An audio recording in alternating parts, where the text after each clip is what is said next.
Sir Alzar. Hello. Good morning. Andiyan na? Oo. Ayan. Hello. Sir Alzar, magandang umaga. Opo, salamat sa oras. Kumusta? Nasaan na ho ang bagyong si Pepito sa oras na ito? Good morning po sa Good ating morning. lahat. Apo, ang bagyong si Pepito ay narating na po niya sa dagat at napapalapit sa may lupa sa layong 220 kilometers east-northeast ng Borongan, Eastern Samar. Ang lakas ng hangin ng bagyong ito ay umaabot sa 175 kilometers per hour at ang pagbugso na umaabot sa 215 kilometers per hour. Nakataas ang tropical cyclone wind signal number 3 sa Catanduanes, eastern portion ng Albay, eastern portion ng Camarines Sur, easternmost portion ng Sorsogon, eastern portion ng Northern Samar, at northernmost portion ng Eastern Samar. Signal number 2 ay nakataas sa lalabing bahagi ng Camarines Sur, lalabing bahagi ng Albay, lalabing bahagi ng Sorsogon, Ticao Island, Camarines Norte, easternmost ng portion ng mainland Quezon kasama ang Polillo Island.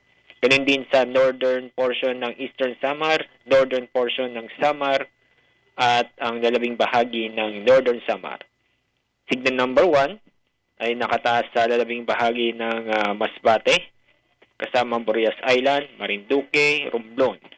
Lalabing bahagi ng Quezon, Laguna, Rizal, Cavite, Batangas, Metro Manila, Zambales, Bataan, Bulacan, Pampanga, Tarlac, Nueva Ecija, Aurora, Quirino, Nueva Vizcaya, Isabela, Central at Southern portion ng Cagayan, Pangasinan, La Union, Ilocos Sur, Abra, southern portion ng Apayao, Kalinga, Mountain Province, Ifugao, Benguet, lalabing bahagi ng Eastern Samar, lalabing bahagi ng Samar, Biliran, northern at central portion ng Leyte, northeastern portion ng southern Leyte, northernmost portion ng Cebu, kasama ang Bantayan Islands, at northernmost portion ng Iloilo, ganun din sa northern portion ng Dinagat Island.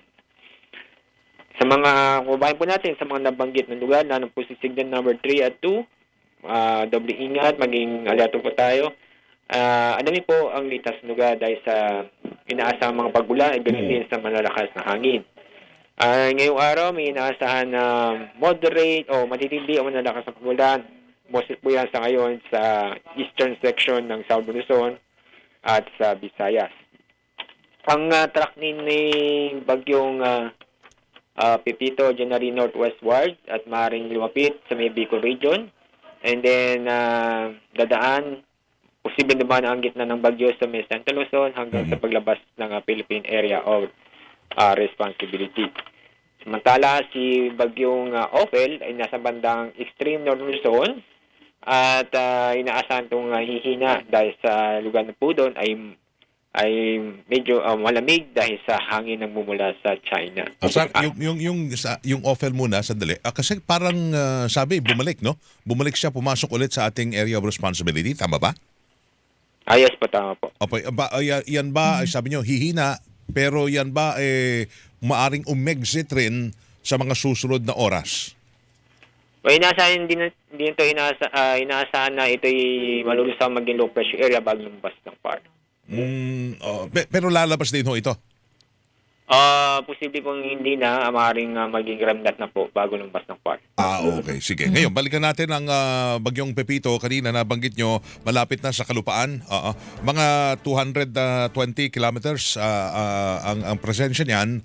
Anong oras ang pwedeng asahan na paglandfall ng bagyong Pepito sa Catanduanes?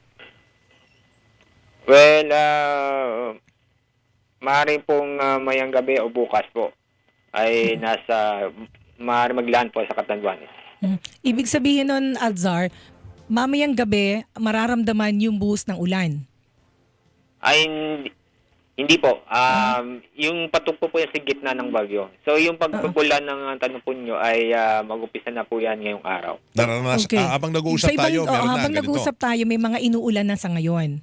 Opo, sa Eastern Visayas po. Oo, sa halos lahat ng mga lugar na mayroong signal warning from 3 hanggang sa 1. Yung signal po ay patungkol sa lakas ng Sa hangin. lakas ng hangin. Hangin lang yun po yan. Opo, Opo. pero may Pero kasabay may ho yung nauna ng ulan. pag-ulan. Sa Pakonti. ulan naman ay may doon lamang po sa ngayon, ang inaasahan ngayong araw ay yung eastern section ng Southern Luzon, Oo. kasamang Catanduanes, saka eastern section ng Visayas, tulad po na sa may northern Samar, eastern Samar. Mabilis ba galaw nito? Yung truck niya kasi ang estimate ata ngayong Sabado ngayon, yun, mamayang gabi. Tapos aakyat ba ito ng bukas ng madaling araw sa may area ho ng Calabarzon na, dito na, Camarines Norte, ganyan? Opo. Maaari po bukas ng maga sa bandang Calabarzon na po siya. Opo, yun, Calabarzon, malapit-lapit na sa Oo. Metro Sa Manila Quezon, yan. mga bandang Quezon. So kung nandito po sa Metro Manila, kasi marami nagtatanong yung mga listeners natin, viewers natin, mga anong oras o mga kailan ho yung tansya na mag-uumpisa ang mga pag-ulan dito sa Metro Manila? Umupis ng pag-ulan dahil sa bagyo, maaaring bukas po. Bukas ng Apo. ano yung madaling araw kaya, Alzar? Estimate umaga po, madaling araw. Okay. Although, syempre, dito sa Metro Manila, ngayong araw, ano magiging panahon natin? Magiging maaraw ba tayo? Itong ngayong araw, cloudy po tayo. Oo. Asahan po mga paminsan-minsan may isolated na pag-ulan po. Okay. Alright. So, ulitin natin ha. Yung nandun pa rin, ang naging forecast kahapon na nanatili na magla-landfall ang bagyong si Pepito sa Catanduanes, sa isla ng Catanduanes. Opo, Mamayang yes. gabi yan. Mamayang gabi o bukas po. Oo, tapos yan po ay posibleng umakyat sa may Bicol region bukas, kasama na pati yung Calabarzon area hanggang sa Central Luzon pala, damay din, di ba?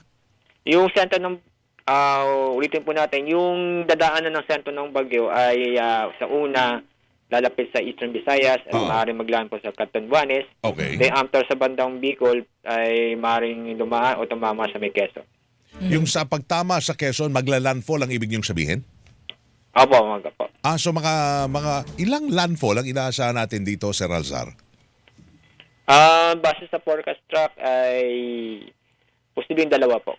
Dalawang landfall, Catanduanes at saka sa Quezon. Opo. Sa Catanduanes, meron ho ba tayong pwedeng sabihin na eksaktong lugar kung saan ay pwedeng maglandfall o bumagsak ang bagyong Pepito? Sa ngayon, yung wala pa tayo. Wala pa sa ngayon dahil medyo malayo pa ako po. Wala pa. Okay. Pero ganun din sa area ng Quezon. Wala rin. Wala pa sa ngayon po. Okay. Medyo malayo po. So yung dalawa ang estimate na pwedeng landfall activities na gagawin nitong bagyong si Pepito. Alright. Salamat kami ho. Pero yung binabantayan din natin, yung mga storm surge ba? Yung daluyong, Sir Alzar. So yun ho, ay malaki ang posibilidad na talagang tataas. Magkakaroon tayo ng mga storm surges. Yes po, tawag. Dahil malakas itong bagyo, so magkakaroon tayo ng ilang taas na alon sa mga baybaying dagat.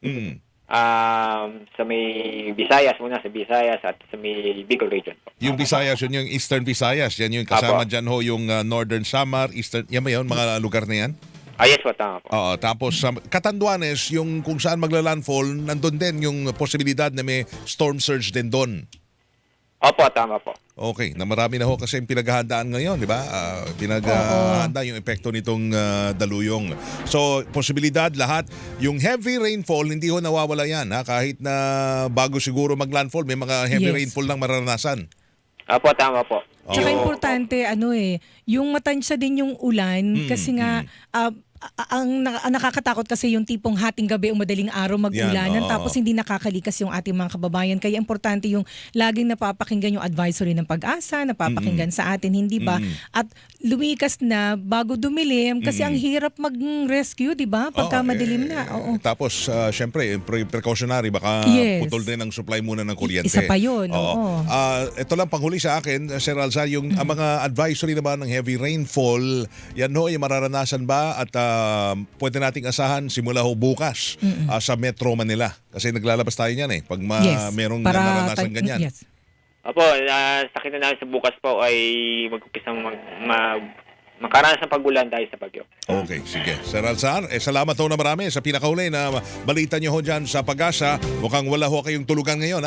Sabay-sabay tayo na magbabantay sa epekto nitong bagyong si Pepito. Sir Alzar, Aurelio, magandang umaga sa inyo dyan sa Pag-asa. Salamat ng marami.